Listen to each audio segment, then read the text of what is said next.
Ciao, benvenute e benvenuti, io sono Sabatina Napolitano. Oggi è un giorno particolare, non ho preparato un canovaccio, vi voglio registrare uno di quei miei video all'impronta.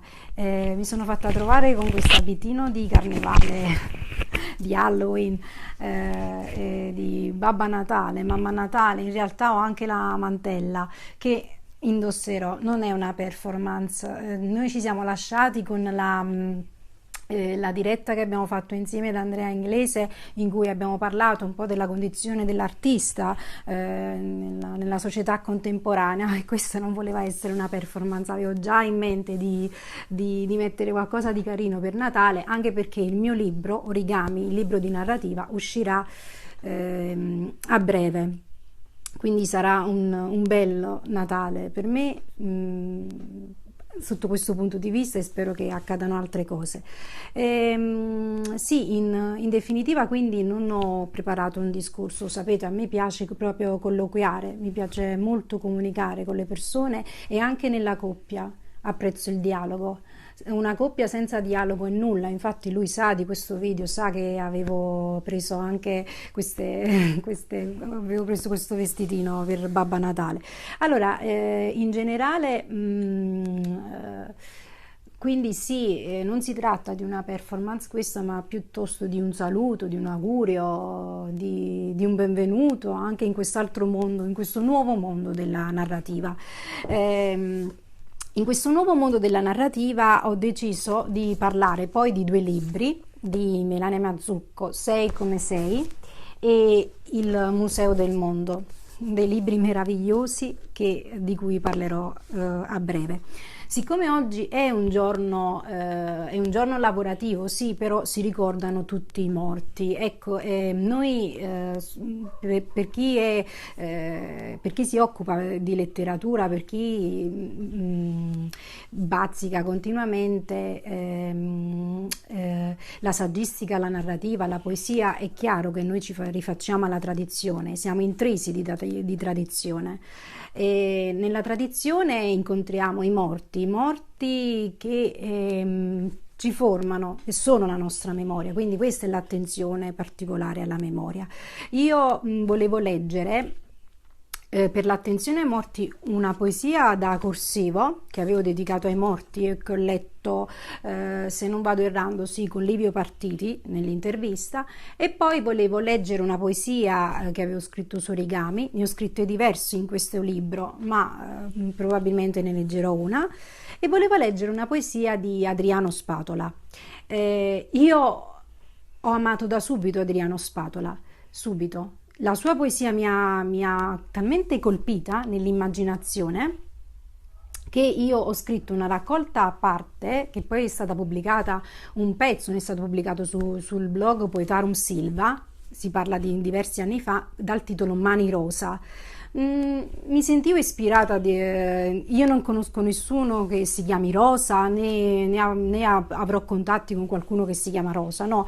Il rosa è un colore che io utilizzo in letteratura perché parte dal profilo del rosa di Buffoni. Questa era la definizione che avevo scelto per tradizione. E sì, la poesia di Adriano Spatola mi ha commossa, ferita, mi ha suggestionata a tal punto che io poi ho riprodotto, ho tentato di riprodurre quello che era il suo immaginario, ma è impossibile perché Adriano Spatola per me resta uno dei maggiori poeti che mi ha formata. Quindi questa è una chiacchierata, un saluto e un invito. Io non pubblico questo video in diretta, ma è come se fosse in diretta, sapete come li preparo. Allora, non faccio montaggi, no, mi mostro così come sono. Spero vivamente che il libro troverà un impatto piacevole come mi immagino, anche perché è un libro buono, secondo me è un libro buono, e io sono molto analitica e mio figlio non potrei dire altrimenti, però è un libro buono. È un libro particolare, per chi ama Nabokov sicuramente sarà ben scritto, sarà bello, perché la tecnica che ho utilizzato poi vedrete, la spiegherò. Molte persone hanno già il libro, hanno avuto già il libro dagli uffici stampa e altri li hanno già annunciati. Questo è chiaramente, sono passi falsi, sono cose sgarbate, ma che comunque si fanno, le fanno, le fanno. Io non sono solita, mi ritengo una signora. Anche il mio lui si ritiene un signore, non abbiamo bisogno di questo. No, no, le elettrici su Insta, non so come chiamare, le Insta? Comunque le ragazze che si occupano di recensire i libri su Instagram non sanno quello che accade dietro, nel retroscena. Quello che accade è questo, girano tutti quanti intorno a un solo uomo. Però stranamente cambiano uomo a seconda dell'uomo che cambio io, e non è una così, purtroppo è così, è opportunismo, è capitalismo, non esiste una definizione precisa. Penso che la definizione adatta è opportunismo. Opportunismo. Logicamente io da tanti anni ho fatto una carriera che poi voi vedrete, una carriera pubblica, che tutti hanno visto da sola, piano piano, e sono cresciuta e ancora faccio tanti errori, ed è molto dura. Non è una vita semplice. Voi vedete solo la superficie di quello che significa notti senza dormire, non trovare pace, fare tutto questo per un ideale, perché uno ci crede nella letteratura, perché uno ci crede nella storia della letteratura. Ora sto cambiando un po' idea sulla storia della letteratura, sui concorsi, non so come andrà a finire, ma ritengo che sia opportuno conservare il piacere della memoria. Il piacere della memoria, dei vivi e dei morti. In questo video mi voglio occupare un attimo, ecco, appunto, dei morti, perché ho scritto una poesia che si chiama Morti in vita. Volevo dire pure un'altra cosa. Allora, io metterò anche una mantella per Natale. Metterò una mantella, però chiaramente non c'entra, perché ci sono delle poesie qui dedicate a Giordano Bruno, Nuovi Universi. No, non cerco riferimenti con nessuna persona o sgarbi. No. Se ho da dire qualcosa, sapete come sono una persona diretta. Io ho ripetuto più volte che non ho alcun interesse, per esempio, in una categoria di uomini, parto già prevenuta. Gli uomini che fumano non mi interessano, perché ho dei problemi ai bronchi, per cui io non posso manco guardare lontanamente un uomo che fuma. E chi magari è asmatico o ha dei problemi respiratori può capire.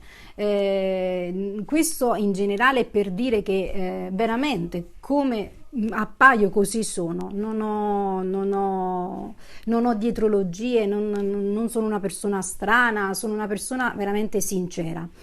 Quindi metterò questa mantella, ma non sarà un segno per indicare un coinvolgimento, un cognome, no, sarà semplicemente un simbolo divertente, per chi lo troverà divertente, simpatico, per accoglierci e per darci sempre questo continuo benvenuto. Allora, la poesia si intitola Morte in vita. A seguire un elenco di poeti a me contemporanei, che purtroppo ho incontrato solo attraverso i libri. Certo, sono nomi da trovare in lezioni di letteratura, non si tratta di mode, né di scarpe o vestitini. Non sono tutti in un selfie di gruppo e non so se hanno foto con sorrisi e tramonti. Vorrei fossero felici, come lo sono tra i salentini, come mi sento quando indosso un abito nuovo e mi vesto di nero e guardo una birra seduta al tavolo, carina, una birra che berrò di certo piano, aspettando di andare incontro a una nuova escursione nella felicità, mentre qualcuno allestisce per me scrivanie e libri critici, ma forse non mi invita ancora e non parlo molto in pubblico. Ci sono troppe book influencer o poeti Instagram, ci sono troppi coinvolgimenti, pochi libri utili. Le evocazioni non sono essenziali, ogni cosa sembra casuale ed anche gli spettatori delle simultaneità si fanno ogni giorno più crudeli. sono ogni giorno meno innocenti. Nel 2009 avevo 18 anni, muore Alda Merini. Nel 2010 avevo 19 anni, muore Edoardo Sanguineti. Nel 2011 avevo 20 anni, muore Agota Christoph. Nel 2012 avevo 21 anni, muore Wisława Szymborska. Nel 2013 avevo 22 anni, muore Seamus Heaney. Nel 2014 avevo 23 anni, muore Maria Luisa Spaziani. Nel 2015 avevo 24 anni, muore Transtromer. Nel 2016 avevo 25 anni, muore Bonnefoy. Nel 2017 avevo 26 anni, muore Pierluigi Cappello. Nel 2018 avevo 27 anni, muore Guido Ceronetti.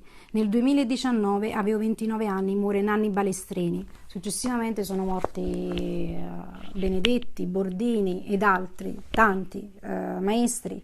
E si può dire che ogni anno viene a mancare un maestro della poesia e della letteratura, e questa poesia io mi sentivo emozionata nel dirla perché è sentita da parte mia. Io credo nella tradizione, credo nella memoria. Nel mio caso però ho sfiducia verso la mia memoria, non so io a chi darò la mia memoria.